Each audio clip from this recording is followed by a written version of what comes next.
scholarly works and has championed advocacy interests in the areas of African human rights, knowledge right and empowerment, temporary African migrations, African higher education systems. Our chairperson is a fellow in the academic, was elected vice president for the arts section in December 2024. She has received several awards and recognitions, including Embassy of Ghana's Militaries Service Award in 2007, Ghana's Order of First Class Award in 2008, and the Parliamentary Award for Success in 2019. She has also received Franco-German Prize for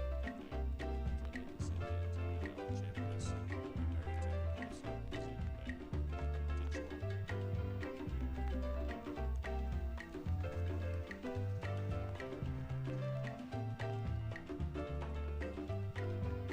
our chairperson, Emerita Professor Honorary Secretary owes me a vote. It will be very opposite since Christmas is just around the corner. So I shall be respecting your factory now. President of the Academy, past President of the Academy, Vice President Arts, Fellows of the Academy, attending the President is attending virtually. Ladies and gentlemen, students, we have seen some new shirts.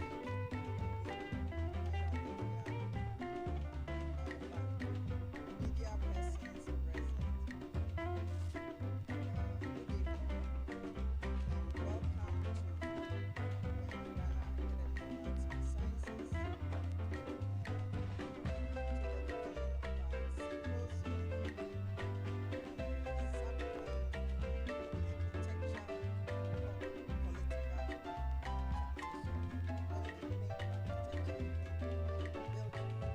you make architecture building, design, structure, something that has been planned. Yesterday, navigating political transitions in Ghana, the issues and the lessons. And in the presidential address yesterday, the president reminded us of what is at stake, even in transitions, about policy continuity, keeping the goal in sight so that whatever we do, we advance that. And this evening, we have brought a speaker who should know what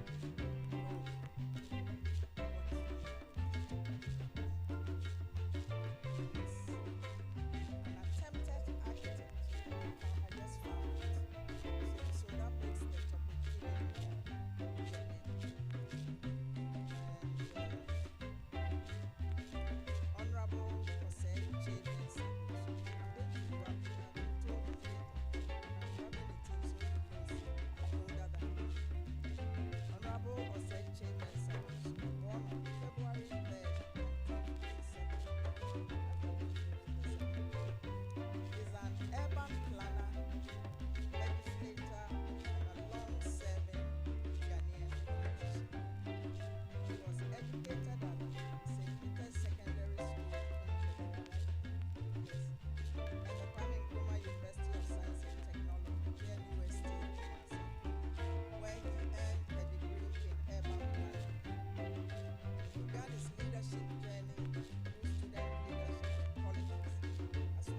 traditional honors, including the Order of the Volta Companion, Civil Division, an honorary doctorate from the University of Professional Studies, Accra, and his installation as Sumpahene of Swami by His Majesty Otumfuo Osei Tutu II at Santehene.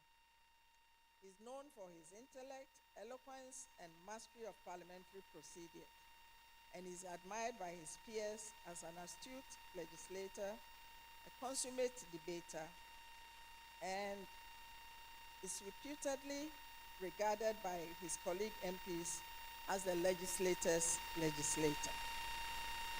But after nearly 3 decades of distinguished public service, he gracefully exited active politics in 2024, bringing to an end his career as a Minister of Presidential Affairs, Caretaker Minister for Finance, and a member of the 2024 Presidential Transition Team.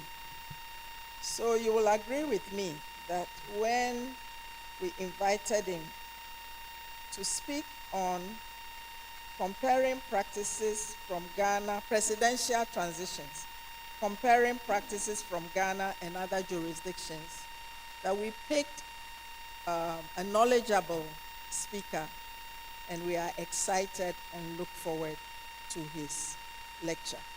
I also want to remind you that there will be space for questions and answers at the end. So if any idea comes to you, note that at the end of the brochure, there is space to jot down questions and comments that you will be allowed to make. So, Honorable, I can call you Honorable still, right? So, you are welcome to the Ghana Academy of Arts and Sciences. He says he has been here on a number of occasions, but never as a speaker. So today, we have given him the chance to be a speaker. Thank you very much.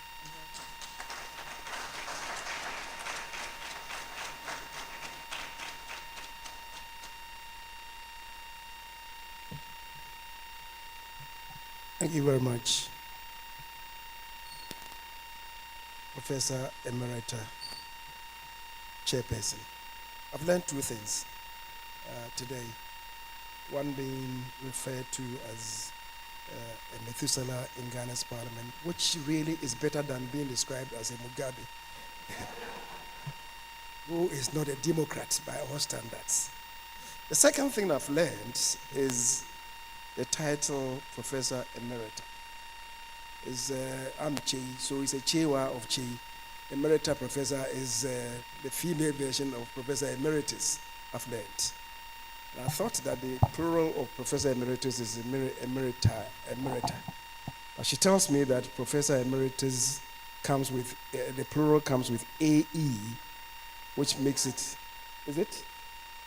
It's II, Emeriti. Really?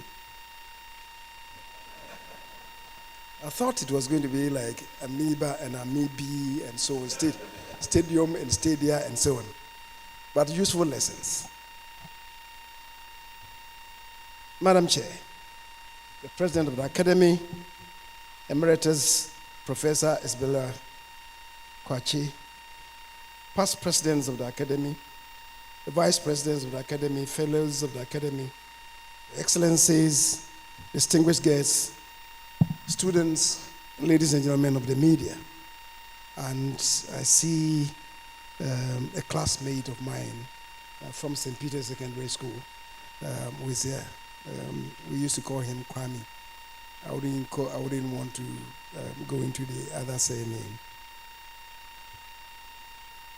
It is a profound honor for me to stand before you today at the Ghana Academy of the Arts and Sciences, the intellectual crown of our republic, to address a theme that has rightly been identified as a critical pillar of our democratic consolidation, navigating political transitions in Ghana. My topic is presidential transitions, comparing practices from Ghana and other jurisdictions under the sub-theme Architecture of Political Transitions. Professor Chairman, on the 6th of January 2021, in the middle of the COVID-19 pandemic, arguably the worst disruption of the world since World War II, two notable political transitions took place in Washington and Accra. Both were unprecedented, occurring at the houses of the legislature, the Capitol, and Parliament House. The very foundations of the over 2 centuries-old beacon of democracy, the United States of America, were shaking just as the 2 decades and 8-year-old Ghanaian Fourth Republic. The world watched in horror and disbelief as a violent mob stormed the Capitol to prevent the certification of the results of the 2020 presidential elections. In Ghana, it was the newly elected members of parliament who got possessed by demonic spirits and engaged in bare-knuckle physical fights over the election of a speaker. One person snatched ballots and bolted. Others gave a chase, and yet others vented their frustration on ballot boxes and screens, enacting a scene in a kung fu fight. In both instances, the National Guard and the military were called in to restore sanity. Yours truly was in the eye of the storm as the majority leader over a caucus with the slimmest lead in a near-hung parliament. Now, describing the tale of 2 cities that day unearthed appropriate titles such as, quote, from ballot to brawl, positions trembled, Accra and Washington. Or if you like, 2 democracies, 2 turbulent transitions. Institutional fragility at presidential transitions. These are some of the topics that came, the themes, the headings that came to mind. Now, in between these 2 infamous but instructive same-day events are examples from other countries, some as far apart as the Atlantic Ocean that separates Accra from Washington. A historical perspective. Distinguished ladies and gentlemen, Ghana's 1992 Constitution in Article 60, Clause 6 to 13 makes provision for presidential transition in the event of the death, resignation, or removal from office of the president and or the vice president. These and other transitional provisions are embedded in our Constitution, but there was no legal blueprint that underpinned end of tenure activities marking the transfer of executive power and responsibility from one administration to the other. Ghana, since independence, had no legal transitional framework, even though there had been several presidential transitions. This can be accounted for by the checkered political history of constitutional dispensations interspersed by a coup, the first proper test in democratic transition party to the other. That is the Rawlings-Kufuor handover ceremony. The next transition was in 2005, but that was not eventful because the same political party and president had retained power. The hocus pocus that ensued hours before and immediately after the declaration of the 2009 presidential results, amidst the burning of ties in the streets of Accra, generated conversations for more orderly arrangements, the culmination of which was the enactment of the Presidential Transition Act, Act 2012, Act 845. This took into consideration the lapses of both the 2001 and 2009 transitions. According to Ransford Edward Van Jampo, Michael Ofori-Mensah, and Isaac Usu-Mensah in their 2013 paper titled Ghana's Presidential Transition Act and the 2013 Transition, these lapses, and I quote, left in their wake acrimony, tension, ill-feeling, a lot of bad blood, which in turn led to inter-party hostility, unquote. I must say that the advocacy for a structured presidential transition arrangement was started by the Institute of Economic Affairs, Ghana Political Parties Program, IEA, GPPP, in 2007. The observation made by Jampo et al. is significant as they described Act 845 as, and I quote again, a multi-partisan framework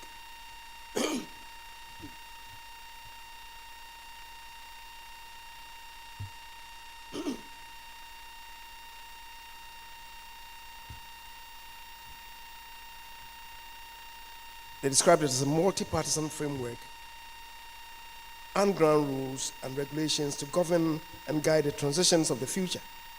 Underlying that framework must be an appreciation of the difference between Yetuaban, we have overthrown the government, and Yasesaban, we have changed the government. Unquote. How true? Professor Jampo and his group could not better have hit the nail right on his head. This paper examines the institutional and legal frameworks governing the transfer of executive power, defining these frameworks as the architecture of transitions. A successful democratic transition is not merely a political event, but an empirical test of a state's resilience, administrative continuity, and institutional design. This study aims to first dissect Ghana's landmark legislation, the Presidential Transitions Act 2012, Act 845, analyzing its strengths, implementation challenges, and structural gaps. We shall work together and proceed to a comprehensive comparative analysis across 5 distinct models, which are: 1, the inter-party handover model, electoral democracies, focusing on the United States Presidential Transition Act 1963. The inter-party handover model is characterized by administrative facilitation and non-partisan resource. Then 2 is the Kenyan Assumption of Office President Act, AOPA, of 2012, an architecture of control, and is defined by high security state-managed control during a presidential transition.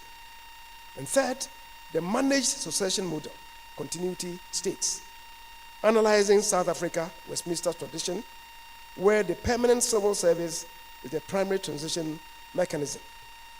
4th is the Singaporean example. In Singapore, we have the People's Action Party, showcasing deeply institutionalized, elite-driven leadership renewal. And 5th, the People's Republic of China, demonstrating the fragility of unwritten norms of succession. Now, the core argument is that the resilience of Ghana's democracy is now dependent on moving beyond the mere existence of Act 845 to the systematic enforcement, resourcing, and institutionalization of its provisions, drawing specific practical lessons from international experience. The paper concludes with 5 strategic recommendations aimed at fortifying the executive transition architecture against political volatility. The very process of democratic transition, the peaceful, orderly, and statutory transfer of power from one elected government to the next, is the crucible in which a nation's commitment to the rule of law is tested. It is where the often chaotic politics of the street must yield to the meticulous administration of the state. A well-executed transition is not a triumph of one party over another. It is the collective victory of the nation's institutional maturity over the inherent instability of electoral change. It is not a party conquest, and I hope the foot soldiers of both MPP and NDC will listen.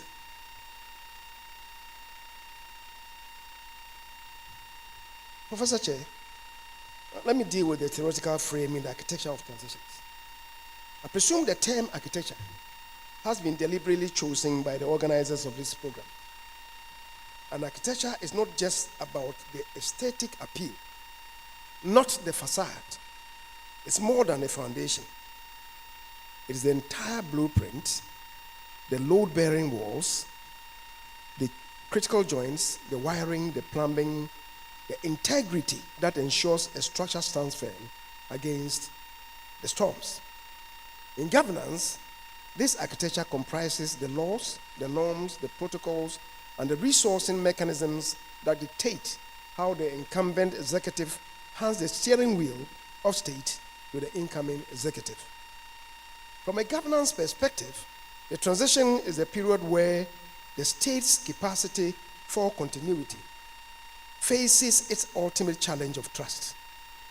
The outgoing administration, as the temporary steward of state, may have a political incentive to withhold or obscure information, while the incoming administration lacks the institutional knowledge to immediately govern effectively. Our architecture must solve this core challenge.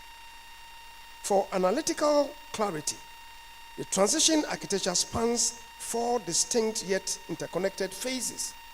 The first one is the pre-election planning, the institutionalization of policy teams and administrative resourcing before the electoral results are known.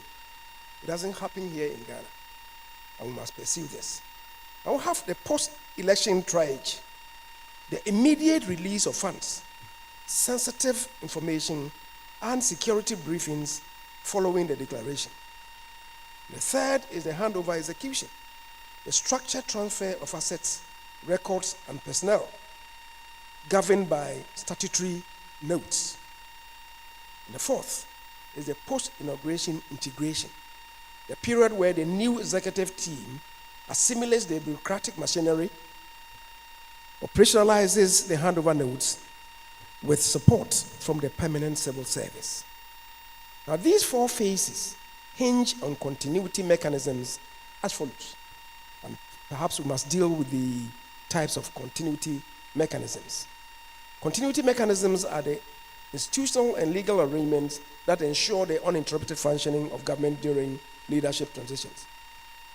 We have the constitutional succession rules. These provide automatic legal transfer of authority, such as in the U.S. 25th Amendment or Ghana's Article 60, which allows the Vice President to assume office in the event of the President's death. We have a permanent civil service that maintains stability by ensuring that career officials continue their duties regardless of political changes, as practiced in the United Kingdom, Canada, and India. And we have a transitional or caretaker government. These serve temporarily to manage state affairs until a new administration is sworn in. And this is seen in cases like Bangladesh and Pakistan. We have administrative transition teams that facilitate the orderly handover between outgoing and incoming governments.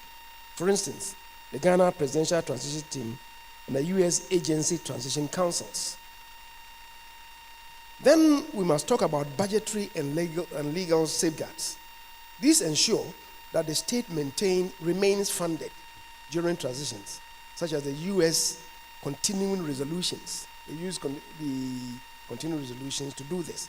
Or South Africa's Public Financial Management Act provisions that automatically authorize expenditure rollovers. It is not so in our case. We have security command protocols. These define the chain of command within the security services, preventing power vacuums during transitions. Examples: United States National Security Council briefings for presidents-elect and Zambia's formal handover of command instruments. We have institutionalized party structures that provide continuity within one party or dominant party systems, as in China and Singapore, through strong internal discipline and organizational stability, as seen in Chinese and Vietnamese communist parties. We have judicial oversight and oath procedures, which legitimize new governments by validating elections and inaugurations through the courts, as practiced in Kenya and South Africa. Finally, information and record management systems that preserve institutional memory by ensuring the orderly transfer of archives and official documents, such as under the U.S. Presidential Records Act and Ghana's Presidential Transition Act. Ghana has earned continental and global accolades for its democratic fortitude, having successfully executed multiple transfers of power since 1982. However, it is vital to acknowledge that nearly every successful handover has been preceded by moments of administrative chaos and operational friction, significantly reducing the efficiency of the new government's entry. As stated earlier, and for emphasis, the 2000 transition, while ultimately peaceful, was marked by significant opacity in the transfer of state assets, creating an immediate climate of suspicion regarding corruption, shredded documents, and unaccounted for public resources. The 2008 transition from President Kufuor to President Mills was also featured, characterized by deep mistrust, administrative paralysis, and outright inter-party hostilities that delayed and disrupted the vital work of government for months. These moments served as powerful, painful lessons that norms alone are insufficient to deal with the architecture. The architecture must be codified, enforced, and meticulously tended. As a country, we must move beyond celebrating the self-glorification of peaceful transition, which is a fact though, to securing the quality and efficacy of those transitions, ensuring that the critical engine of state, the executive, never stalls. So we go into dissecting Ghana's architecture, the Presidential Transitions Act 2012, Act 845. The passage of Act 845 marked a defining moment in Ghanaian governance, transforming what was once a matter of political goodwill into a matter of statutory obligation. It is our national blueprint, but like any architecture, it must be critically assessed for structural integrity under stress. The Genesis core mandate and operational framework of Act 845. The Act was a direct legislative response to the administrative and political paralysis of the 2000, 2001, 2008, 2009 handovers, seeking to insulate the administrative state from political rabble-rousing. Its purpose, stated clearly in the preamble of the Act, is, and I quote, to provide the process for the transfer of the presidential administration from one democratically elected president to another, and to provide for connected matters. The three pillars of the Act's architecture. One is the Administrator General of the Presidential Transition, who is the custodian. The office is the Act's structural innovation. The Administrator General, the AG, is the non-partisan continuous custodian of the transition process, mandated to ensure proper. Administrator General's responsibility is to secure institutional memory against political clearance, specifically managing the inventory of state assets, including vehicles, residences, and land. Second pillar is the transition team, the negotiating chamber. The Act establishes a formal transition team comprising representatives of the outgoing administration, led by the Chief of Staff to the President, and the counterpart, the perceived Chief of Staff to the incoming President, if you may. This team is the critical statutory forum for political interface and structured information exchange. The third pillar is the mandatory handover notes, the documentation. Crucially, the Act mandates the head of civil service and all heads of MDAs to prepare detailed sector-specific handover notes within 30 days of the state's operational status, including contracts, policy issues, and the status of human resource. Now, the architecture of Act 845 possesses three undeniable strengths that advance democratic governance. The first is the codification of obligation and rule of law. It definitively removed the transition process from the realm of political courtesy and placed it firmly under the rule of law. Non-compliance is, by definition, a legal failure, which in theory subjects actors to the penalties defined in Section 12 of the Act. The second is securing institutional memory by creating a permanent office in the Administrator General to manage records and inventory. The Act provides a vital check against deliberate destruction of or politicization of the state's archives. The provision for comprehensive mandatory inventory of state assets is a critical preemptive accountability mechanism against abuse and ensures the integrity of public resources during the changeover period. These are the strengths, but there are gap studies reveal that the architecture of Act 845 suffers considerable vulnerability and in its operationalization rooted in three structural factors. One is the funding and resourcing gap. The Act does not contain a dedicated, compulsory, and protected budgetary mechanism for the transition process. The U.S. model, discussed in Part 2, dedicates millions of dollars for salaries, office space, and resources for the incoming team before the inauguration. In Ghana, the Administrator General's office often remains critically under-resourced, making it difficult for the incoming team to receive the necessary administrative support, such as secured office space, IT infrastructure, and policy experts to hit the ground running. A transition team without adequate logistics and administrative support is reduced to a political talk shop, unable to perform its critical due diligence. And because I was part of the last transition team, I must say this, that people were even afraid to take lunch. Because don't forget, in an earlier transition team, mention had been made about people drinking tea without biscuits. So there was that allergy. When the NDC team came, prepared their own lunches, just as the other side, they prepared their own lunches. Wherever the source of funds came from, nobody wanted to talk about. Now, the Act's greatest deficit is its weak enforcement regarding handover notes and the retention of assets.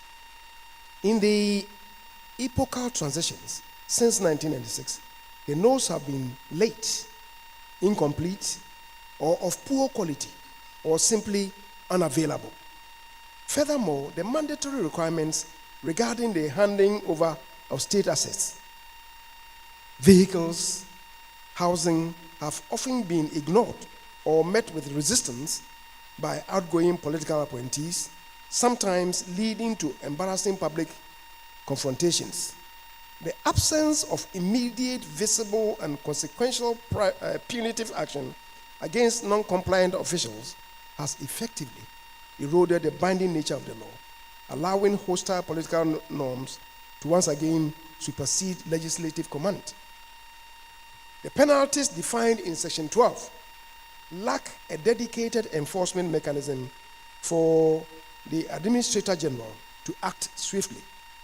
However, absolute reliance on the Attorney General and the Minister for Justice, whose appointment cannot be confirmed earlier than 3 months after elections, denying the swiftness of action required in the first place, and unfortunately, because it will be coming from the Attorney General, who is a Minister for Justice for the incoming administration, the entire enforcement process becomes politicized.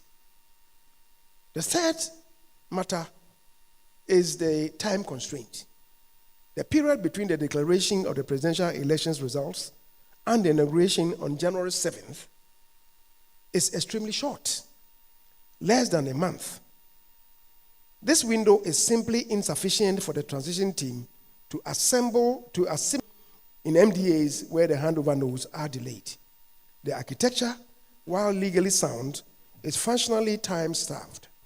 This is further exacerbated if there is a runoff, which requires 21 days under the Constitution in court, creating a constitutional gray zone that paralyzes cooperation and information sharing during a period of maximum national policy risk. Now, let us discuss comparative architectures, the inter-party handover models. To secure Ghana's architecture, we must learn from democracies that have grappled with same challenges of inter-party handover. We focus on two models representing distinct approaches: the administratively driven US model and the security-driven Kenyan model. Resource, not political conflict resolution. It is an architecture designed for the incoming executive based on the principle that the president-elect must be ready to assume power immediately upon swearing in, which establishes a dedicated non-partisan administrative framework. The central agency is the General Services Administration, GSA. The space, staff, and supplies mandate, as noted by political scientists at institution-elect, the nominee, the person who is elected by his party, is pre-election with essential resources, secure office space, IT and communication equipment, and funding for staff salaries even before the elections and personnel lists, thereby de-risking the administrative process. It is important to note that this support is pre-election, not even post-election. Of course, in the United States of America, there are only two dominant political parties, the Republicans and the Democrats. One is the incumbent, the other may be the incoming. The incumbent knows everything as he is briefed on a daily basis. The potential incoming must be adequately resourced to be prepared to assume office soon after the elections and not be left groping. The architecture of record. Furthermore, in the US system is inextricably linked to the Presidential Records Act and the role of the National Archives and Records Administration. Every single document created by the president and their staff is a public record that must be transferred to the archives. And if that is done at the transition, nothing can be left out. In Ghana, we leave it to the transition team, and then the president then tells his ministers, do this, prepare your handing over notes, and they go to do it as they like. In the US, every document generated by the president is a public record, and it must be transferred to the archives. This comprehensive architecture of records management provides a level of legal enforcement and custodial responsibility that Act 845 seeks to emulate through the Administrator General, NARA. The US model teaches us that continuity requires cash, and records require legal mandated custody, backed by an independent custodian. Now, the crisis of 2021, when norms fail. The 2020 in the US must issue an ascertainment. An ascertainment is a formal letter recognizing the president-elect, and he or she is empowered to release funds, office space, and access to the executive branch. This administrative act and access to the executive branch, this act intended to be routine, became weaponized, paralyzing the official handover process for weeks. The ultimate horrifying consequence of this deliberate systems breakdown at the instance of the then sitting president was a collapse of political norms and the storming of the US Capitol on January 6, 2021. This was a dramatic, violent failure of institutional trust and executive transfer architecture. The twin crisis. And what were we doing the same day in Ghana? The world watched in disbelief as democracy failed to hold its line in the world's oldest presidential democracy, while on the very same night and morning of January 6th and 7th January 2021, we in Ghana face our own institutional crisis right here. The chaos in our parliament during the election of the speaker. The image of simultaneous simultaneous breakdowns, one in the executive branch of a global power, the democracy is fragile, and that unwritten norms cannot stand against determined political hostility. Only robust, enforceable laws can. Now, the Kenyan model, the Assumption of Office of President Act, that's an architecture of control. Closer to Ghana, the Kenyan Assumption of Office of Presidential Act 2012 provides a valuable African comparative model, though one fundamentally different from Ghana's. Kenya's architecture is focused on state-managed, security-led control to prevent establishes an assumption of the office of the President's Committee immediately after the election. Unlike Ghana's transition team, which is a political interface, the Kenya's committee is deeply institutional and led by the head of the public service. Crucially, its membership is heavily weighed towards the national security apparatus. Presence of the cabinet secretary for the national treasury.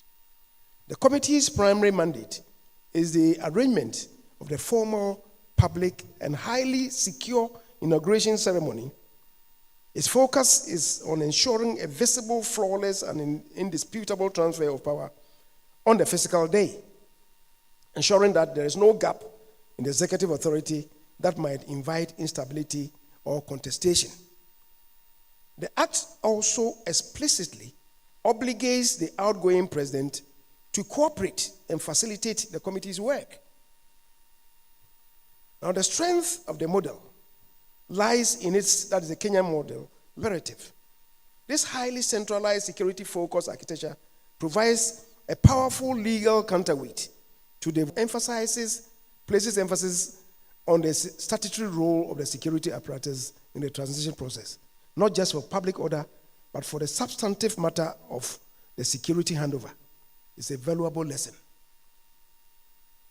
Act 845 should perhaps place greater mandatory duties on the National Security Coordinator and the various service chiefs to prepare mandatory cross-agency security briefings for the president-elect, mirroring the Kenyan focus on preemptive control and statutory obligation.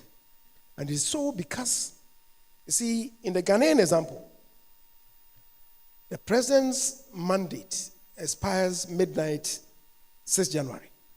But the presidents are often sworn in, usually in midnight, even though the Constitution provides for the Speaker to assume control in the absence or failure of the President. We swear in the Speaker, and there is an interregnum, a vacuum in the presidency. Any adventurous. Now, to fully understand the architecture of continuity, we must look beyond the electoral competitions and examine systems that prioritize uninterrupted state function above all else. These systems, while often non-competitive politically, treat succession as a national security asset, yielding crucial lessons on institutional security. The African model, inherited from the Westminster tradition, provides a bridge between electoral change and administrative continuity. Here, the architecture is less of the permanent civil service, bolstered by constitutional and public management acts. So the doctrine of neutrality and the Director General. There, the state is considered as permanent, governments are temporary. The permanent non-political head of the ministry is the key actor. The DG is responsible for preparing detailed administrative briefing books for the incoming minister, regardless of the political affiliation. This transfer of institutional memory is expected. The second is the political administrative divide. The architecture relies entirely on the successful maintenance of the political administrative divide. In theory, the DG, the Director General, ensures that the transition is seamless because the apparatus of the state remains in place, executing the new political master's policies. But there's a risk of decay. The South African experience, Africa, has eroded the neutrality of the civil service, just like we have in Ghana. Since the PNDC days, rather unfortunately, we have politicized the civil service to the extent that nobody can say that the civil service is neutral. They cannot be trusted by the succeeding politicians, and that is one only function if the Administrator General and the heads of MDAs are shielded from partisan pressure and treated as professional stewards of state, not mere political agents. The protection of the tenure for these key permanent model is the Singaporean managed succession model, elite cohesion, and meritocracy. Singapore, governed by the People's Action Party, not the Benasco People's Action Party, designed for political transition, but for leadership renewal and non-disruptive succession. They have transitions, but it's just within the party, the same party. The process of telegraphed continuity. Philosophy, stability is the highest virtue.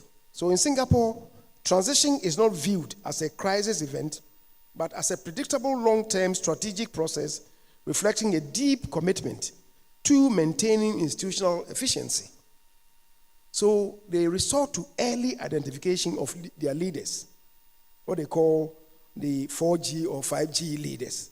The transition architecture begins decades before the formal handover, often via highly selective public service commission scholarship system. Potential leaders are identified in their youth and groomed within the state bureaucracy and elite military structures. They are systematically rotated through critical high-pressure portfolios, e.g. finance, defense, education, to build deep administrative knowledge and a shared governing philosophy. It's based on peer review. The selection of the next generation leader, 4G or 5G leadership cohort, is conducted through a peer-based process. The designated successor emerges that could cripple policy implementation. So they assess themselves and what the majority will come up with, that this person stands out. That person then is taken through these processes. The apprenticeship handover. The succession is telegraphed, as I've already said, years in advance. The designated successor typically assumes the role of deputy prime minister and holds a key portfolio, often in finance or economic policy. This provides a multi-year apprenticeship where the successor is effectively governing alongside the incumbent, ensuring no loss of institutional knowledge and perfect administrative continuity, moving the transition from a 5-week event to a 5-year process.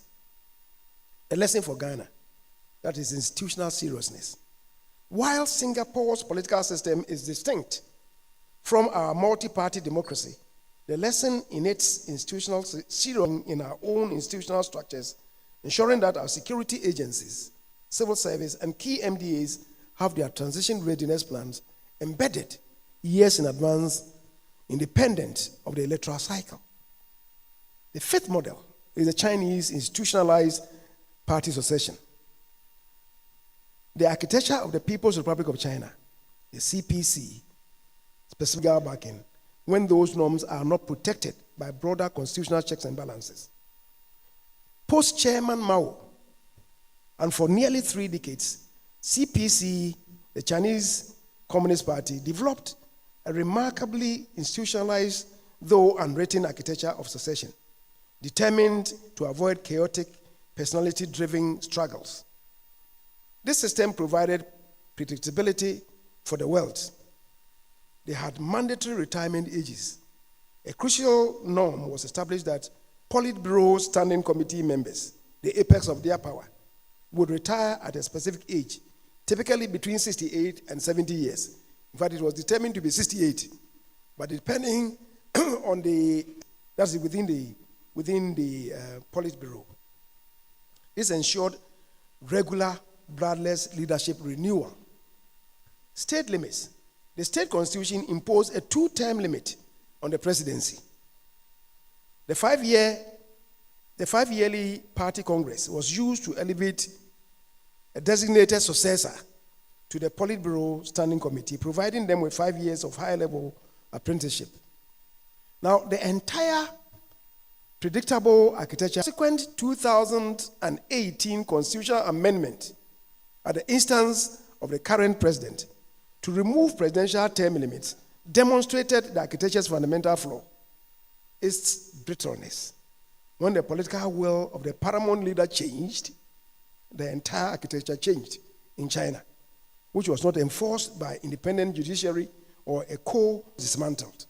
And now the office of the holder, the current holder, has no term limit. The Ghana parallel. The lesson for Act 845 is profound. Any architecture built on weak enforcement and reliance on the good failure.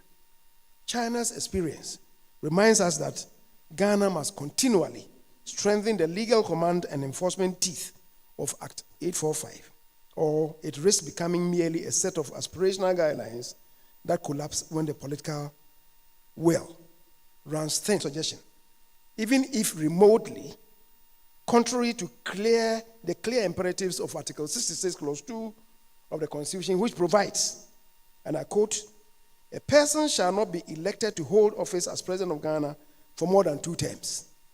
The language is unequivocal. But we've heard some. This is not the first time. Professor, this is not the first time we are hearing this. The first time this one came out, this dream was unveiled, was in 1999 when Mr. Vincent Assise, the first communications director for the NDC, he was the first person to share his dream with the country when he said, has suggested to him that 2 terms could mean at a given time or consecutively. In other words, a person could do a 2-4-year term, step aside or hand over and get recycled for when one thought that it had been eternally consigned to the garbage heap, is being resurrected again, not in the corridors of chop bars and drinking spots, but in other manifestly pontifical circles. It must be decapitated, Professor. Strategic roadmap for fortifying Ghana's presidential transition architecture. Professor Chairman, the comparative analysis is not a matter of admiring foreign structures. It is about harvesting lessons to fortify our own. Our focus must now shift from legislating the transition into institutionalizing and enforcing it, infusing our democratic process with a culture of process, planning, and institutional respect that transcends partisan politics. I offer 5 strategic and actionable recommendations to fortify the executive transition architecture, drawing directly from the successes and failures of the international models examined. Recommendation 1, statutory financial resourcing and administrative. The U.S. lesson. I've already said that in the U.S., continuity requires cash. Act 845, that's our own Presidential Transition Act, must be amended or be bolstered by a dedicated financial instrument to shield the transition requisite logistic support from day one of the results. And for this, I propose some mechanisms. The Presidential Transition Trust Fund. We may have a mandatory Presidential Transition Trust Fund that would ensure a mandatory allocation and protection. Legislation should create a Presidential Transition Trust Fund to which a mandatory minimum allocation is made annually, protected from the Public Financial Management Act, the PFMA, their usual discretionary cuts. This ring-fence fund guarantees resources for the incoming administration. The second is empowering the Administrator General. The Presidential Transition Fund, the Presidential Transition Trust Fund, must provide immediate dedicated funding to the Administrator General's office before the election. This empowers the Administrator General to staff up secure, independent, physically and digitally protected administrative space, more or less a situation room, and purchase the necessary IT and procure and protect communications equipment to manage the inventory and records transfer process efficiently, independent of the outgoing administration's goodwill. Then pre-election administrative support. The fund must be statutorily available to the major party presidential candidates immediately after the declaration of the final voters register, enabling them to hire and train a core group of policy staff to begin high-level transition planning. This shifts the administrative work from a post-election sprint to a sustained pre-election policy development effort. And I'm saying this is manageable because whether we like it or not, in the foreseeable future, in Ghana, despite the tendencies of some other parties, there are two parties that in the foreseeable future are going to administer. Recommendation 2, codifying the role of security and intelligence agencies in the handover. The Kenyan lesson, security must be bound by statute. While the security coordinator is part of the transition team, the Act must mandate clear, enforceable obligations on the entire security and intelligence apparatus to produce comprehensive sector-specific security handover notes immediately upon the president-elect's certification. Now, the proposed mandatory security intelligence protocols and joint committee, there should be security briefing mandate. The Act should explicitly mandate that the heads of the National Security Council and continuity brief for the president-elect to be administered by the National Security Coordinator, not the National Security Minister. This briefing must cover ongoing operations, critical domestic and foreign threats, and intelligence continuity, ensuring no gap in state security knowledge. There should be a joint transition subcommittee, a permanent non-political security transition subcommittee, include the National Security Coordinator, the Chief of Defense Staff, the Inspector General of Police, and the designated security advisor of the president-elect. This formalizes the high-stakes security affair, insulates it from day-to-day political friction, and guarantees the incoming executive is immediately operational on security matters. Recommendation 3, deepening professionalism and depoliticizing the civil service. The South African lesson. The law is only a scaffold. The service is the foundation. The ultimate success, Act 845, rests on the neutrality and professionalism of the permanent public service. The handover notes is currently too political influence, compromising its integrity. So how do we deal with that? The Administrator General's oversight and quality control. The Administrator General should have a final sign-off power. The Administrator General is given statutory power to reject handover notes that are incomplete, vague, or deemed politically compromised based on objective criteria such as missing or lack of policy data. The Administrator General's sign-off should be a prerequisite for the formal acceptance of the handover, imposing a bureaucratic discipline on the outgoing MDAs and MMDAs, and protecting permanent heads. The Civil Service Acts and related laws must be reinforced to further protect the tenure and neutrality of the heads of the MDAs and Directors General. These professionals are the state's institutional memory. Their political manipulation or arbitrary removal during a transition cripples the architecture. The only loyalty, recommendation 4, outgoing pest threat to its authority, be state assets.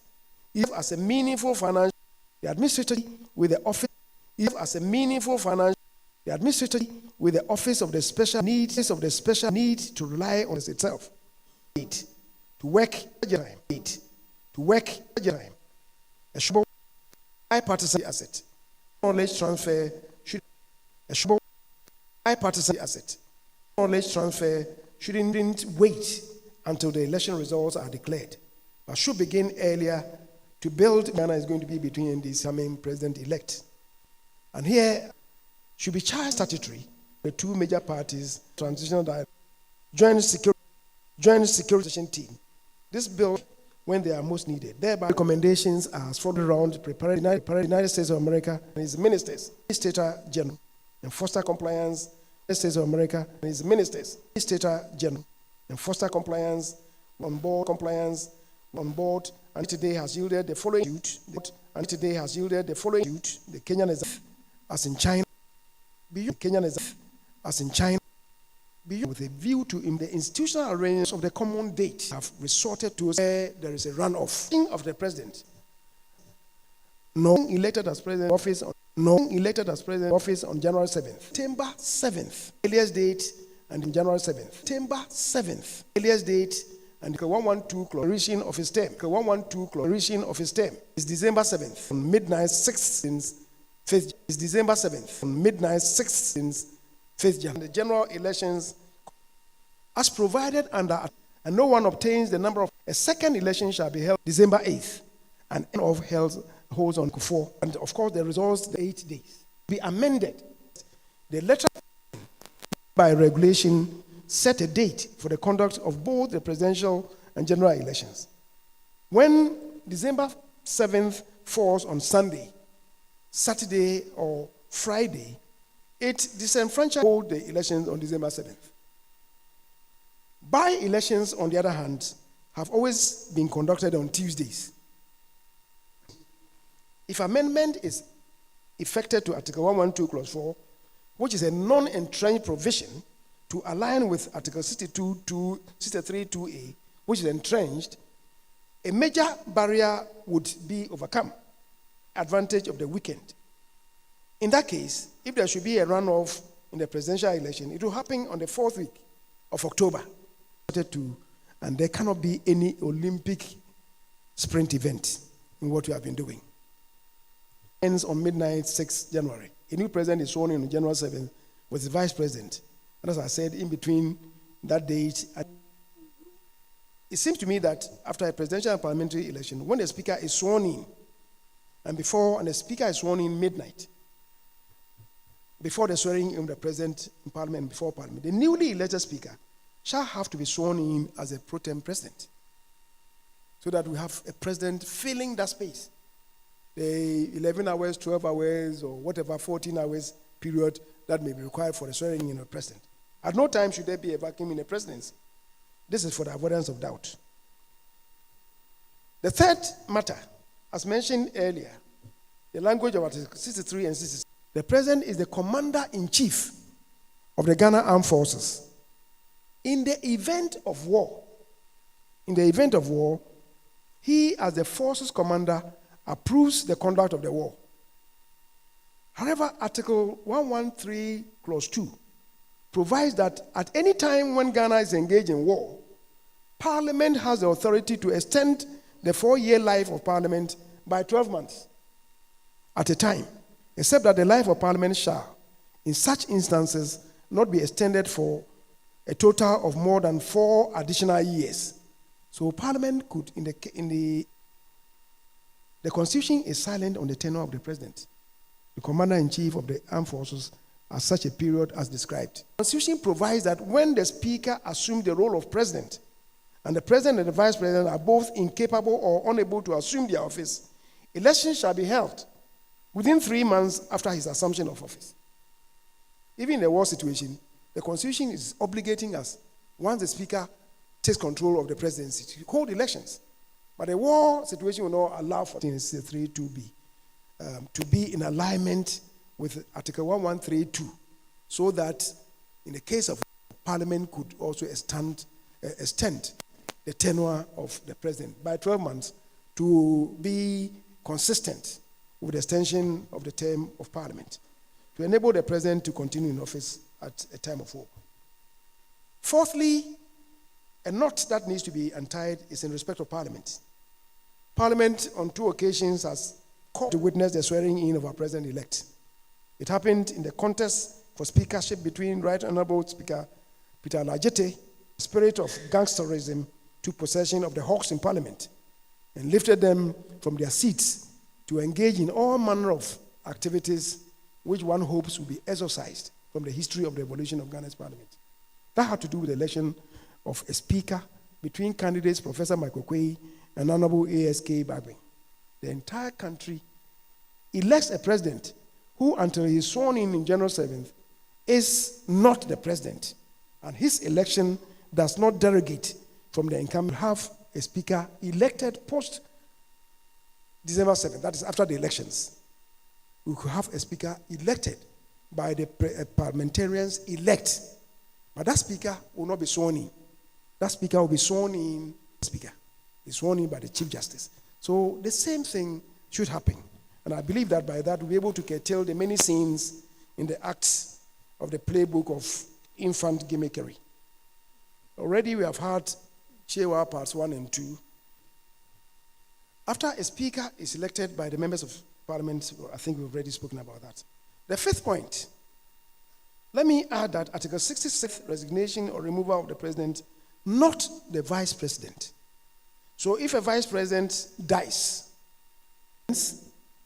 or a president who is removed from office, or a president who transitions, as happened in the case of His Excellency Professor Evangelist, or the vice president, any amendments or review of the Presidential Transition Act shall have to factor this in. You remember when it happened, even to make his own arrangement with Madam Joyce Alimbanforado as the minority leader at the time, and we thought through what to do, which is what the nation saw. It is not in our legislation. So we then had to, when the president came to nominate the vice president, His Excellency Mr. Arthur. As I said, there's no constitutional provision to cater for that. So we then met the Gaas, not to pass him through any intense scrutiny. I'm saying that we should amend the Constitution to provide for this.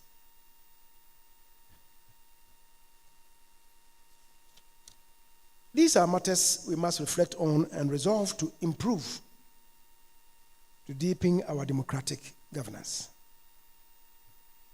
Professor Chair, let me conclude. A well-managed transition, distinguished colleagues, is far more than a bureaucratic changing of the guard. It is the defining act of democratic personalities who temporarily occupy them. Ghana's journey from the administrative chaos of 2008 to the passage of Act 8 is far from complete. The transition process is no longer about whether we obey the law or how well we enforce it, how comprehensively we resource it, and how seriously we treat the institutional work of continuity. It is incumbent upon all of us, the custodians of this democratic experiment, to ensure that the architecture of our executive, our ultimate load-bearing role, is robust enough to carry the weight of the republic across every electoral divide, ensuring that the ship of state sails smoothly onward, regardless of who is at the helm. But to perfectly executed professional and seamless transitions. This is the true metric of democratic resilience. Professor, Chair, and my colleagues, thank you all once again for tolerating me.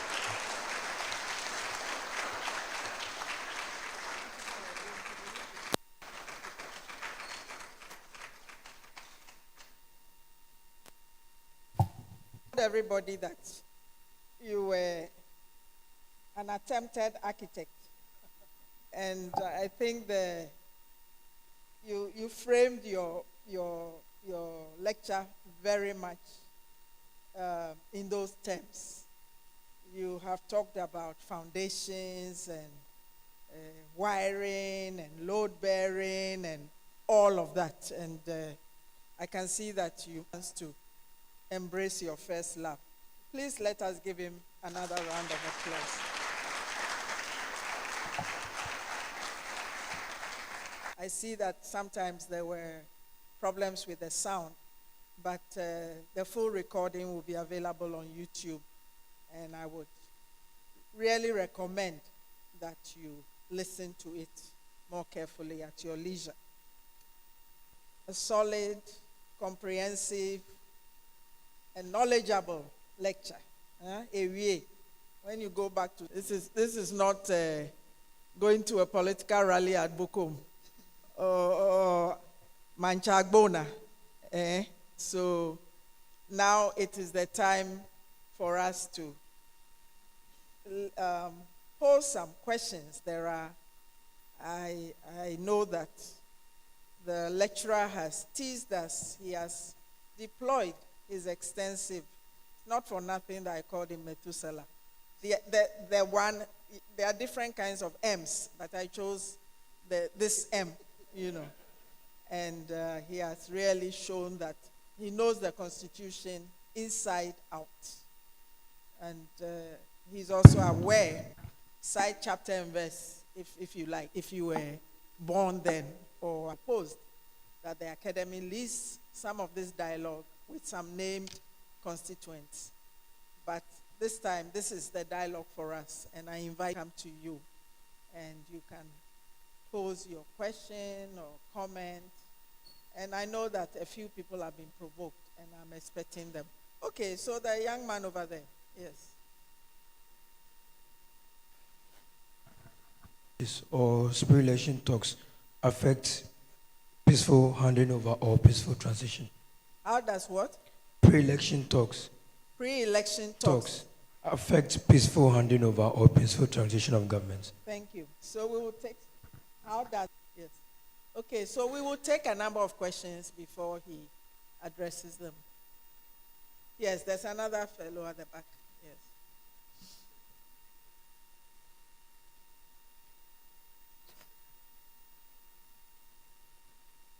And where are you coming from, by the way? Me, Accra. Oh, Accra. Oh, okay. Thank you for the opportunity, madam. Yes. Okay. That's my question. Thank you, madam. Okay, thank you.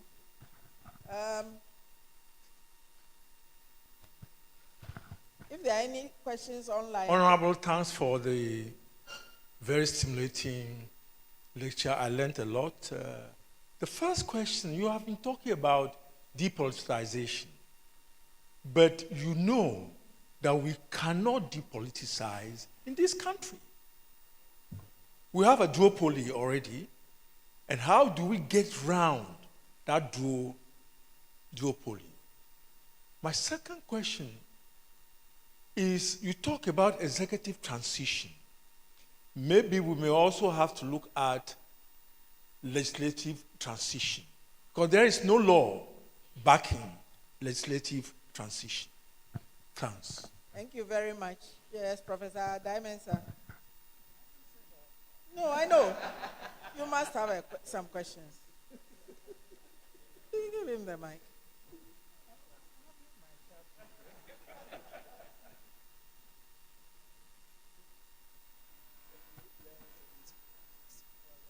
So from like I've been in a constitutional law class for ordinary citizens. But I would ponder, in Ghana we have so many answers to our issues, but insufficient willingness to. Honorable, you can start with this and then we'll have another round then.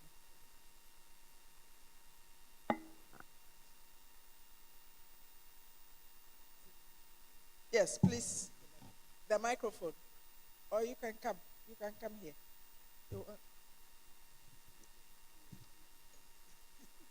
He wants me to stand like he stood, so I will. Thank you very much. I think from the first student, he asked, how do we situate pre-election talk into peaceful transitions? That is a very useful question. Sometimes pre-election soapbox talk gets very volatile. And why is it so? It is so because, see, we are not too sure of what we want as a nation. So everybody is talking about something that he feels comfortable with, whether he understands or not, is most times is much noise. It's much noise, not really dealing with substantive matters. If we have to address substantive matters, I think we can recline to the Constitution. See, in Ghana, the overall overarching development, national development agenda is set out in the directive principles of state policy, which is why the political parties, especially the two major political parties, are both of them centrist parties. NPP, in spite of the noise, just belongs a little bit to the right of the center. So NPP is not an ultra-conservative party. You cannot be, because of the imposition of the directive principle of state policy. NDC call themselves social democrats. They are just a little bit to the left of the center. So we are all centrist parties, courtesy the directive principles of state policy. What we need to do is to really engender the National Development Planning Commission to propose a long-term development plan for us as a nation, for which the political parties then, once they have a buy-in, of course, it depends on how we constitute the NDPC. The NDPC now is too much politically tainted. It's too much politically tainted by the construct of the Constitution, because it's populated by ministers of a serving administration. So for now, the NDC is in power. If they propose anything, you can bet that when the MPP assumes power, they will not have anything to do with it. And I've had very useful documents proposed by Kyei-Mensah and Akufo. And then Dr. Kwesi and Nimoy Thompson also did marvelous job. They graduated that into even spatial development, which was good for us. But the MPP assumed office. It was discarded. Another one came to be fashioned by Professor Jambafo at the tail end of Akufo-Addo's administration. I believe this regime will not do anything with it. It's all because of the constitution or the composition of the NDPC. If we have professionals populating it and defining that roadmap for us, the discourse in the political parties now will be narrowed to how to implement your own, or if you like, put your own imprint on the National Development Plan. So you will see that there will not be much to choose between MPP and NDC. Even now, there's not much to choose between MPP and NDC, which is why the Liberal Conservative Party was the one that introduced health insurance, right? It was the one that introduced the free maternal health care, and so all these social programs. Ordinarily, it should come from the NDC, the Social Democrats, but they are impositions by the Constitution. The free senior high school, Rawlings introducing free compulsory basic education.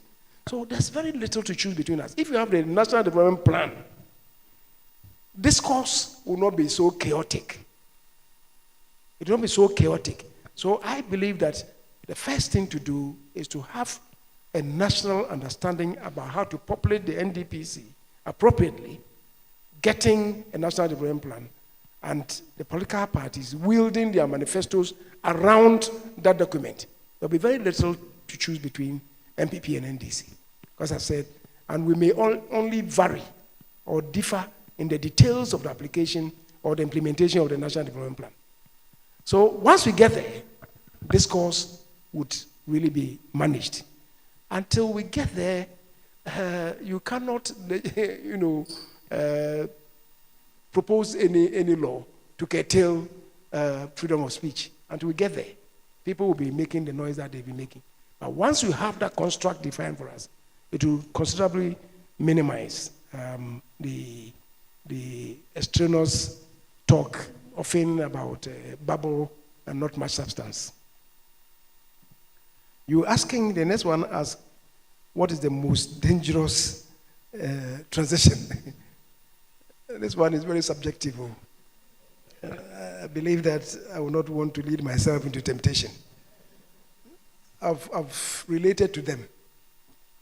You heard me. So, sticking my neck out the prayer of Christ Jesus. And let this cup pass me by. He wants a fully answer. Now, Professor, depoliticization, how do we get around the duopoly? I think that the duopoly is good for us because of the construct of the Constitution. If there should be a third party, in my view, then it's going to be a centrist party. Or if you like, maybe contemporaneous matters, to have us maybe have a green party, kind of. Otherwise, the two are good for us. NDC a little bit to the left, MPP a little bit to the right. These two are not ultra parties. They are not extreme parties. And they control development agenda. What we need to do, as I said, is fashioning out the national development planning. Because as you do know, the Constitution provides for continuity in programs and projects as far as possible by succeeding administrations. But we are not doing so at great peril to the country. We must come together on this. So I believe that the duopoly itself is good for us. Honestly. Because a small country like Ghana, confronted with so many developmental issues, and we have about 13, 15 political parties, to do what? What is the ideology of those parties? Those other parties, what's the ideology? We have many of them, preaching socialism, or if you like, some communal kind of socialism. Compromise parties. Already, the tune is being sung by the NDC. Do you need them?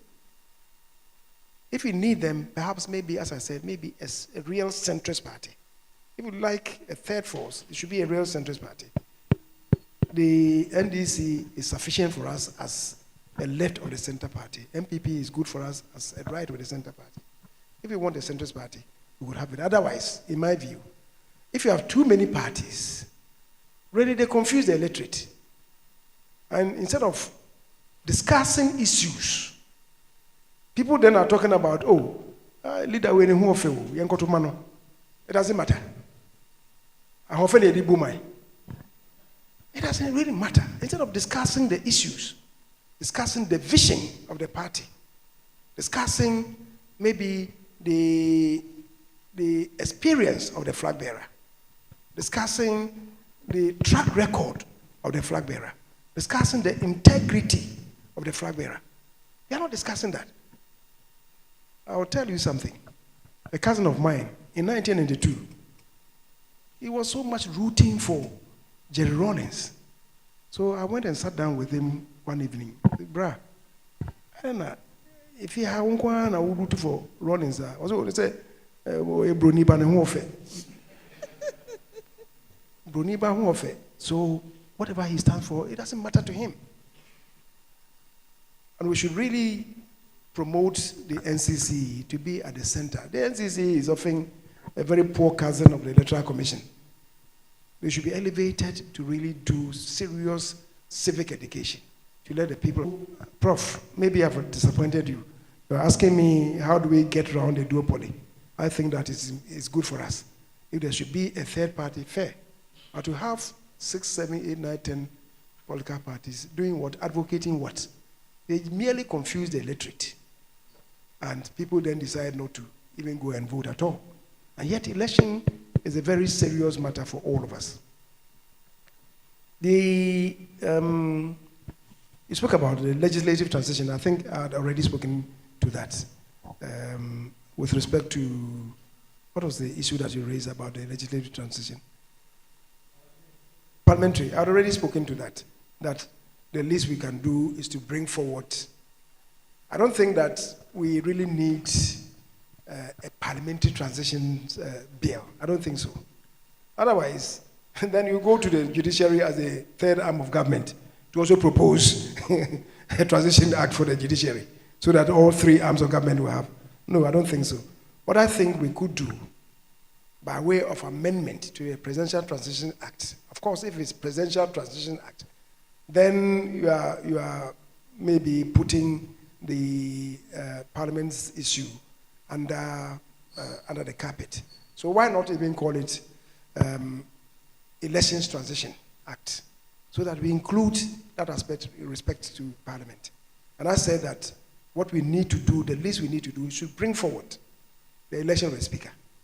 If we elect the Speaker, and don't forget that even on January 7th or 6th, midnight, the Speaker is elected into office by members of Parliament elect, not sworn in members, as provided under the Constitution. It's not the MPs. The MPs are not yet sworn in. It is when the Speaker is sworn in that he then supervises the swearing in of the MPs. So that thing could be done. The Speaker elects own election could be done to produce a Speaker elect who will be sworn in by the Chief Justice on, if we are resorting to the current arrangement, who then will be sworn in on January 6th, midnight January 6th. And of course, the Constitution provides that the deputy speakers would only be elected at the first sitting of Parliament. So when you elect the Speaker elect, you cannot elect the deputy speakers because it will not yet be the first sitting of Parliament. So that one will have to await until after the Speaker is sworn in. And then he supervises, he chairs the election of the deputy speakers. So that is my response to the other one. The other one is the insufficient willingness to build a cat. I think I spoke to those matters, that there are many matters that we have to come by legislative enforcement of what obtains now, what is before us. I think I've not left anything unattended to. Thank you very much. Thank you.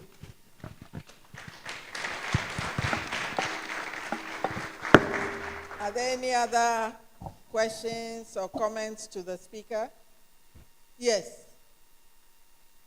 Do you have another? Yeah, there's a mic there, but it has to be switched on.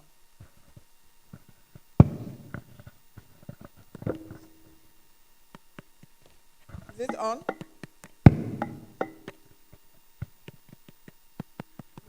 Come, Fred, come and take this one.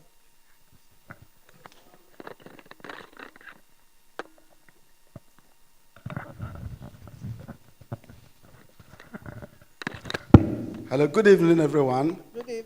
Honorable Minister, I'm so thankful to you for this insightful presentation. This honorable, don't add minister. Sorry, honorable, sorry. Yes. To add to what the question my younger brother from Accra Academy asked, in fact, your presentation has been so good to me that I don't have any question, but the question he asked, I want to add a little bit of an answer from my experience. The most chaotic transition in Ghana, I should say that I have not seen anything of the sort. But ordinarily, those of us at the grassroots or down there, my experience has been that each time there's an election, during the transition, if you ever go to market to buy something, for example, a bag of rice, which we knew was 50 cedis, you may be told it's 70 cedis or even higher. Because why? So some will say a yezu, or some will say a osono. In reality, the chaos has been within us down here. So, Honorable, don't you think a law can be made to educate us that it is not the best in the interest of everybody to just be increasing things because you think the party that has won power, you don't belong there? Thank you very much.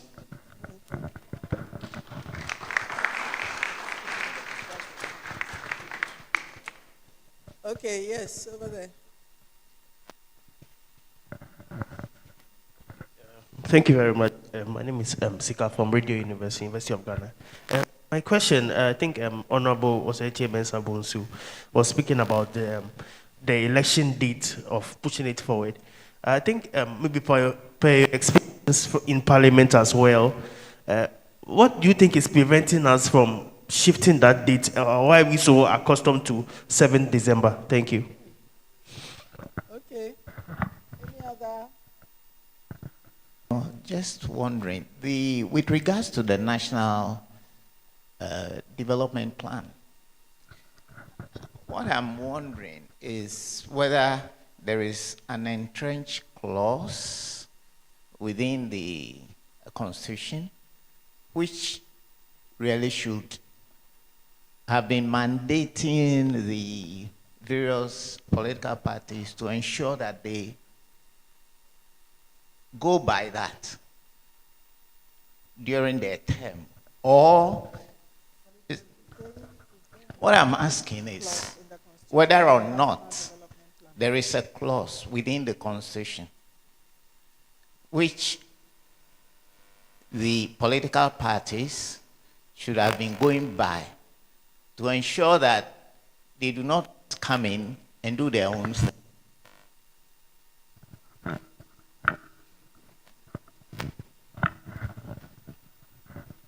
Hello?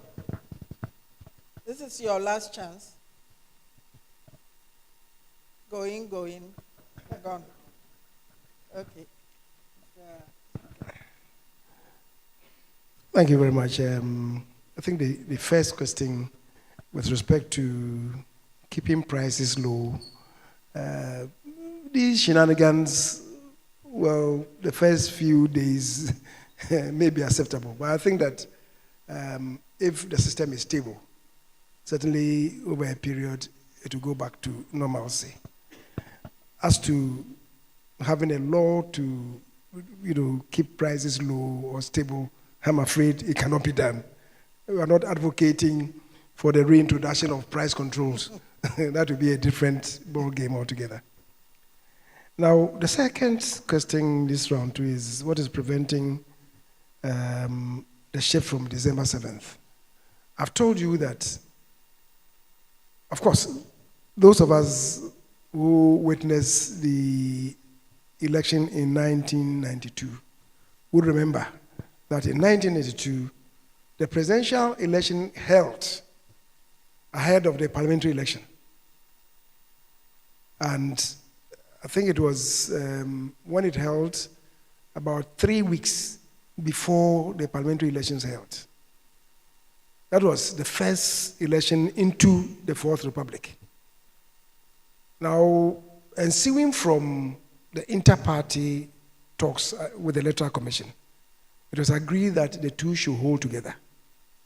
Here in Ghana, nobody will want to associate with a political party that does not control the presidency. So if you hold the presidential elections first, and the president emerges, and now have to hold the parliamentary election, everybody will want to associate with the president who has won. And I will tell you that what has happened to the MPP now will be witnessed in more dramatic terms. Perhaps the opposition party will not be able to garner even 50 seats in parliament.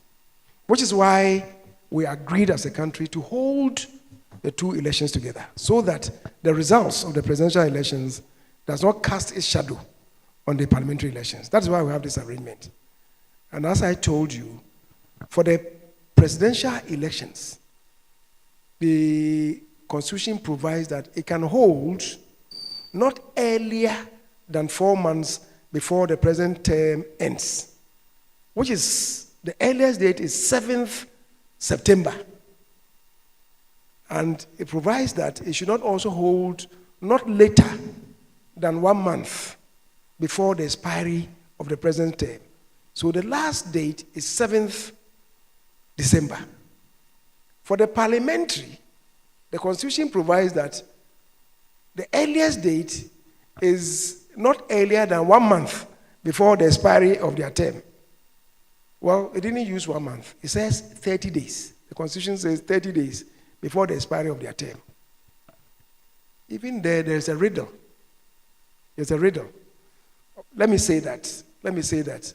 So presumably, because their term ends on midnight 6, if you work back, 30 days will be 7th December. That will be the first day. So the only congruent day for the holding of the two elections together is 7th December, which is the last day for holding the presidential and the first day for holding the parliamentary. That is why since then, We have been holding the elections. So, as prescribed by the Constitution, for now, it cannot be any other date than 7th December. And I was proposing that if we have to change that, that for the presidential elections comes under the chapter on the executive. And it is entrenched. The whole of the provisions under the executive, everything is entrenched. If you have to change one, you have to go through a referendum, right? But the one for the parliamentary is not entrenched. So Parliament could be suggested in Parliament to come with that amendment if we agree as a nation, so that the language of the parliamentary elections would be in sync with that of the presidential, so that it could be not earlier than 4 months before the expiry of their term, not later than 1 month before so that it would be the same as that of the president. And then the Electoral Commission would then come with a regulation to say that I'm holding the election on maybe the first Monday or the first Tuesday. And I've told you that by-elections always hold on Tuesdays. Because people complain that, Friday, it affects the worship day of the Muslims. Saturday is SDA. And any time we have held elections on SDA, on Saturday, we have minimum participation. Check the records. Anytime it falls on Saturday, the numbers diminish. If it's on Sunday, the Christians will also complain. So let it be on a Tuesday, which is not sacrosanct to any religion. Or maybe if you want to take, for the public servants, they go over a weekend, then he reports on Monday, and you do it on Tuesday. That would be hazardous to them. So perhaps we could do it on the first Monday of maybe October. And if there should be a run-off, it will still hold in October. And that will free the whole of November and December. Right? That is what I proposed. But let me even ask you, if the president's tenure ends on midnight 6th January into 7th January, right? If you count back 30 days, is it 7th December or 8th December? That's a riddle. Go and solve it. Whether we are getting it wrong. So that's the.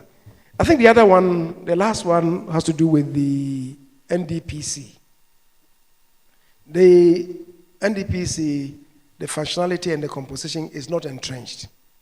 Maybe you have to look at that and change the composition and populate it with professionals, independent professionals, right, which we can get in the country. For instance, if you say that the University Teachers Association should give us maybe 3 from various professional backgrounds, special, developers, economists, financial, whatever, lawyers, and so on and so forth. 3 of them, other professionals, also bring 1 or so, engineers, that kind of thing. You leave it to them to come with their own representation. For now, what we have in the Constitution, let me just read the chapter on the NDPC, and that is Article, is it 88 or 87? Article 88 is the Attorney General. The NDPC, 86. It says, there shall be a National Development Planning Commission. The commission shall consist of, that is clause 2 of 88, a chairman who shall be appointed by the president in consultation with the Council of State. That's number 1. The president's appointee from one party. The minister responsible for finance from the same party. Such other ministers of state as the president may appoint, all ministers from the same party. The government statistician appointed by the party. The governor of the Bank of Ghana appointed by the president from the same party. Then 1 representative from each region of Ghana appointed by the Regional Coordinating Council of the region. All of them are party members. Remember what happened in Kumasi recently? When they were counting the results and it was inuring to the benefit of one person. Then we had tax from one party go and seize the ballots, tear them up, and the Electoral Commission, afraid of what was going to happen to him, then said, okay, we are postponing, we have cancelled the election, we hold it the following. And then we had a situation where all of them coming from the various assemblies, government appointees, came from one political party. So it's overly politicized. At the last count, my own government, when we were about leaving, the NDPC had, okay, so then one representative each, the other one says, such other persons as may be appointed by the president, having regard to their knowledge. So everything is from one political party, right? And as I was saying, the last count, my own administration, when we were leaving office, was it 39 or so, or 39 or 49, member NDPC, right? All of them, one could say, apart from the Director General, who was supposed to be non-partisan. The 48 others came from one political party. So if they come with a document, brilliant as it may be, you think the other party will accept it? They will not. Which is what I said, and my PA said I should not repeat it. But maybe I'll say this for the last time and never repeat it again. I said the NDPC, right, is like, I said I'm not going to repeat it anyway. Professor, after this I will not repeat it. I will not say it anyway. I said it's like a chamber pot. Regardless of its newness, even if it comes from the factory. And our students will be so good chamber pot tomorrow. If you factory will be, you find it difficult to eat from it. So regardless of the quality, because of how it's populated, I shouldn't say it. Okay, West withdrawn, but the picture has been painted. So that is how it is. Regardless of the quality of the product, the next succeeding government, if it's another party, will not do anything with it. And that's why I'm saying that we should look at the composition as provided for under the Constitution and amend the Constitution to reflect, populating it with professionals, independent professionals, who can come out with a document for us as a country, which document will be binding on the political parties. And when the Constitution provides that a succeeding administration, to the largest extent possible, should execute the programs and projects of the exiting administration, then it will be material, because you all subscribe to the plan of national development. As it is, developing the country is left to the manifestos of the political party. And the Obama will say Agenda 111 is not part of my year. I'm stopping here. What do? You can't do anything. Because it's the social contract that he has signed with Ghanaians, the people who voted for him. They are saying that we didn't factor Agenda 111. You want to do a road. I don't think it's part of my agenda. So we have roads, a road that is being dualized. From when someone is gone to Apeja Junction. Then the exiting administration said they are going to provide side routes, detours from the main settlements along the Kumasi Road. And contracts have been awarded. People are on it. A new government comes, he says that, no, I want to develop a fast track dual carriage. He said this before people voted for him. Can you stop him? He cannot, except that it's going to be done at extreme cost to this country. Because those lands that have been procured, compensation has been paid. Work has started. Whether we like it or not, we have to pay. If we don't pay the contractors, then we are preparing ourselves for judgment debt. It's all because we don't have a national development plan. So I think that is, I think that's the last question. Prof, thank you very much. So as somebody who has served on the NDPC twice under different governments, I don't want to get into a debate with you about there is a lot that is wrong with the NDPC, but there is also a disinterest by government, whichever it is, to do anything that the NDPC wants done. And it's also about whether people want to adhere to a plan or not, which is also prepared by professionals. So there are a lot of issues, and the fact that of the constitutional bodies, you mentioned the NCC, the NDPC also does not get much support from government. It can barely even have meetings. The structure is unwieldy. Now there are 16 regions. Each region is represented. So clearly, a lot has to change.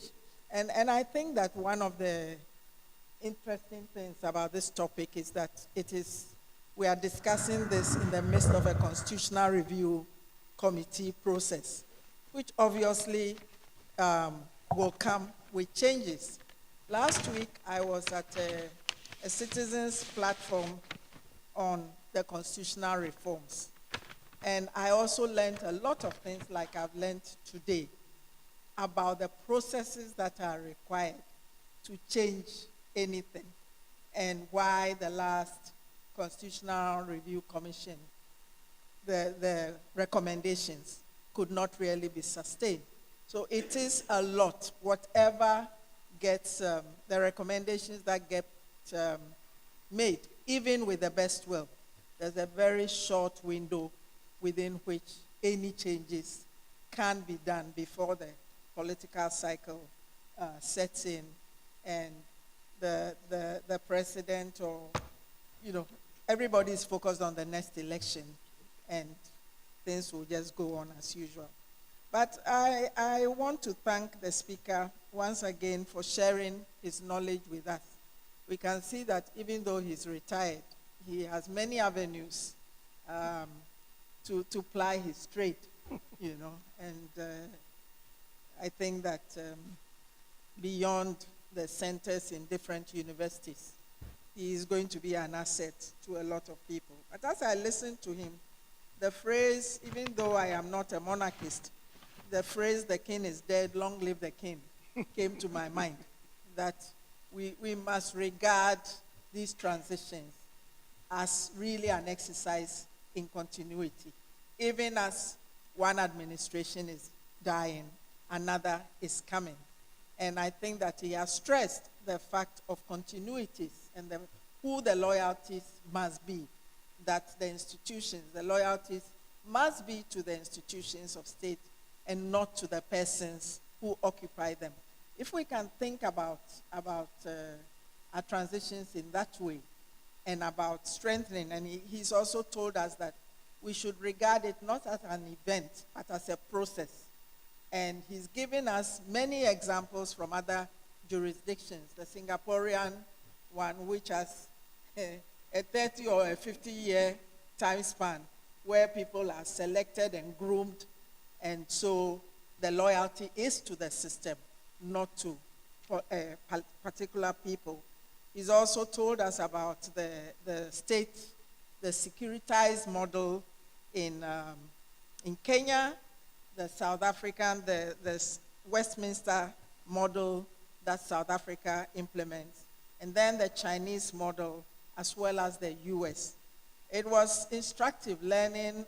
I don't think I have made an association in my mind between 6 January 2021 in Ghana and the storming of the Capitol on 6 January 2021 in the US.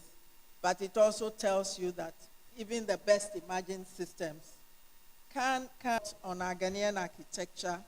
And he has suggested to us that we should do more with the pre-election planning instead of focusing on what happens after the elections. And if we did that, then we could sort out a whole lot of things, including the issue of, chaos, because all of that would be managed.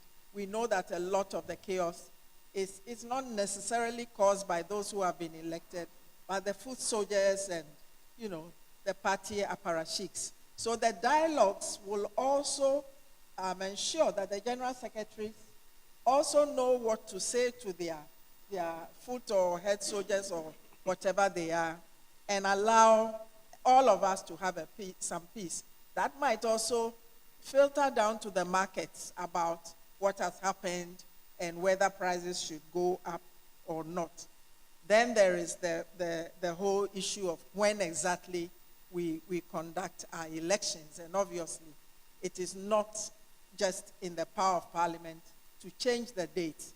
They are, and in fact, in this citizens platform launch that I attended last week, and it's a pity that we did not get to talk about the 1992 Constitution, because it is a very weird architecture. It has its strengths, but it has left us with some real issues because of the context and whatever it was that we thought we were trying to contain at the time. So we've boxed ourselves into a number of straitjackets, and all of that. So that even the processes of amending are quite cumbersome. They are much, much more cumbersome than we may realize. And then, instructively, who is the Administrator General?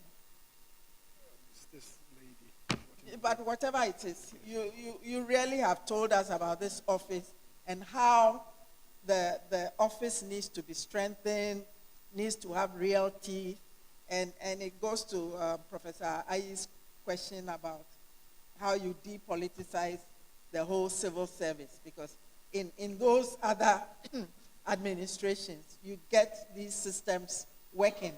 And so it is really the elephant in the room, if you like, how we have politicized these systems, and yet we are expecting them to carry out these non-political functions. And then the issues around The elephant in the room and the umbrella outside. he says the elephant in the room and the umbrella outside. Well, so we are running from the elephant, and hopefully the umbrella can shelter us. But the issues about the handover execution and the post-inauguration and integration, and he's left us with some very specific recommendations around process, around planning, and around institutionalization. A lot of food for thought. So we look forward to the publication of his paper so that we can digest even better the presentation that he has made to us tonight and learn the useful lessons. And I can assure you that the Ghana Academy looks forward very much to engaging in this pre-election role that you have suggested with the CDD or with other CSOs to ensure that our country comes out on top, whoever wins the election. Thank you very much.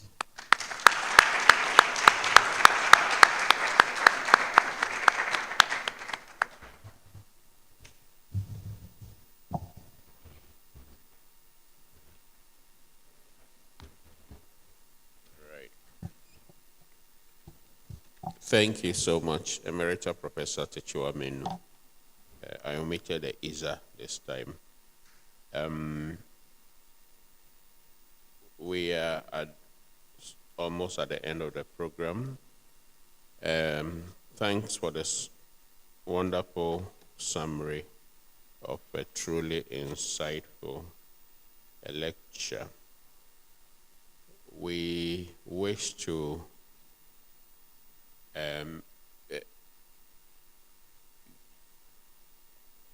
make two quick announcements and then formally bring the program to a close. I've been informed that the presentation we made to the speaker, and I will kindly invite our chairperson, Emerita Professor, and the Secretariat would like to make a presentation to the speaker. Right. Honorable. Yes, madam. We want to thank you for making the time to be with us, and not just to come to our hall, but to deliver this wonderful lecture. So there's more for you to peruse now that you have a lot of time. Thank you very much.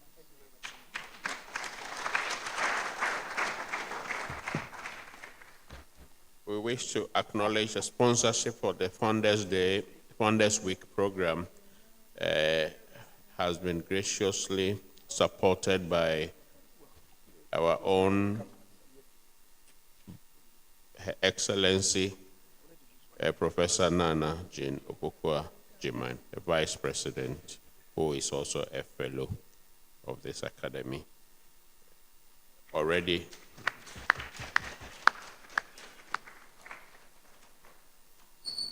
we have acknowledged the presence of Accra Academy, and as we normally say, we appreciate your being present here at the Academy's programs. I will just also mention that light refreshment will be provided in the foyer immediately after the program. On this note, we'll say thank you very much to our speaker and our chair. Let's show them appreciation.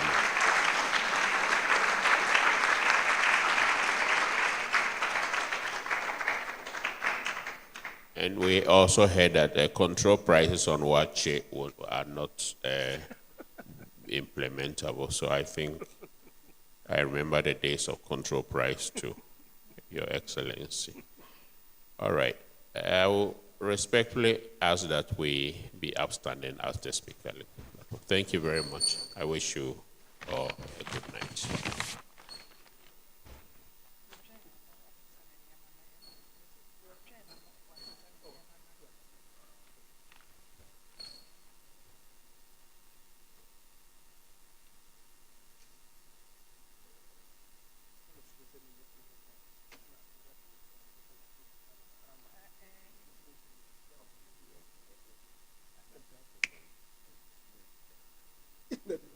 The presence